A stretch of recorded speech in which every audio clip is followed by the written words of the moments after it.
important? Well, let's look at some case examples. Let's put some boots on this data and make it work. And I'm going to prove to you why this is the level of extraction you need in a motor carrier accident case. In some cases, you don't need deleted data. You don't need forensic artifacts that show every possible interaction a user has with a mobile device that can be recovered. But in motor carrier accident cases, we certainly do, because it's not only about what happened on the second, but what happened between the seconds leading up to a collision. And that data is only recoverable if you use the correct extraction method to collect data from mobile phones. So in a trucking accident case, which one is the correct extraction to use? Well, first, we're going to look at the different types of extractions that can be performed on a mobile phone, and then we're going to look at the one that we should be doing on every motor carrier accident case when it's possible. So first, we have a logical extraction that can be performed to collect data from a cell phone.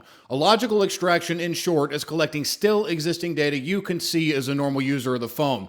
You can get access to some databases that will allow the recovery of limited deleted data, but you're not going to get access to a lot of the system files and other information we need in a motor carrier accident case to see interactions between the user and the device. Next, we have a file system acquisition, which gets everything you would see in a logical acquisition, but it can also unearth additional information like system logs that can be useful in an investigation, deleted files more than you would see in a logical extraction, and some application logs. Then we have a physical acquisition, which gets everything on the phone. It's a true bit-for-bit copy of all the data contained on the cell phone. Now, it would be great to get a physical extraction or acquisition of data from every cell phone, but due to modern encryption technology on most smartphones today, it's simply not possible. So what you're left with is what we've got next, and that is a full file system or advanced file system extraction, the gold standard today. And this form of extraction allows us to collect the most comprehensive and most complete data set from a mobile phone. And that's what we need to be able to do in a motor carrier accident case so that we can say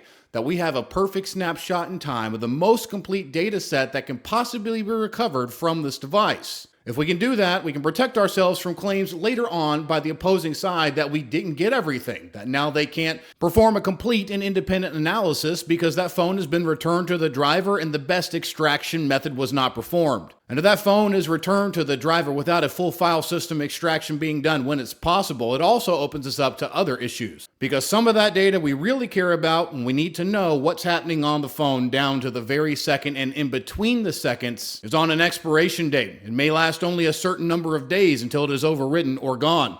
And some of the data we care about is on a rolling table.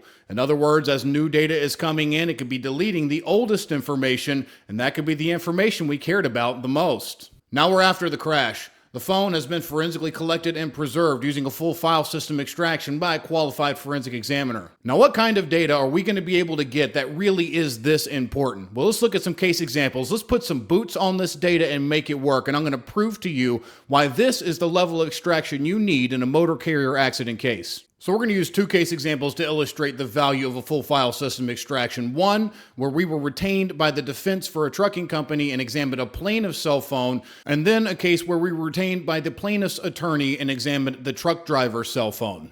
We examined the plaintiff's phone after the State Highway Patrol had collected the phone and performed a forensic extraction of the device. In the police report, there was an accident time listed of 10:50 a.m., and the plaintiff claimed and stated to the State Highway Patrol that they had the hands on 10 and 2 and were certainly not distracted in the moments leading up to the accident. Well, the findings of the State Highway Patrol examiner were consistent with this. They looked at the 15 minutes or so leading up to the accident and saw no user activity whatsoever. See, the State Highway Patrol examiner had performed a lower level extraction than we did. We performed a full file system extraction, and we recovered something very important about the accident time. You see, there was a forensic artifact related to the collision time recovered from the phone, putting the time of the accident 15 minutes earlier. So we used that artifact to say that the accident time actually happened at about 10:35. Well, in the minutes leading up to the time of the impact, we have the plaintiff on the phone selecting to play music, to stop music, to play music, to stop music, and then to try to connect a portable Bluetooth speaker while they're driving in the car to the phone and then trying to play music, sending a Snapchat, and then reading a Snapchat, then the collision. Once we provided an expert report showing this information, the plaintiff's attorney made the decision to no longer pursue the case. For our next case example, we were retained by the plaintiff's attorney to examine a truck driver's phone. You see, they had received the call detail records in Discovery, and if you're not familiar with a call detail record, it's like a superphone bill that contains information about text messages sent back and forth for MMS and SMS messages, short message service and multimedia message service messages. This does not include messages that are transmitted via data. Records of phone calls being sent and received, as well as routing information by the cellular companies, and data transmissions. This is helpful data to know what occurred with a cell phone in a motor carrier transportation accident case, but it is in no way conclusive. And that's why this plaintiff attorney retained us to perform a full file system extraction of the truck driver's cell phone to see what might have been going on that was not captured in the call detail records. Well, one thing that call detail records do record is data transmissions, but those data transmissions can't be used to show that a particular application was used, and you can't make a determination that this amount of data uploaded or downloaded means anything in particular. But in many instances, you can determine what that data was doing by examining the actual mobile phone itself, and because we had a full file system extraction in this case, we were able to discern what that data was doing.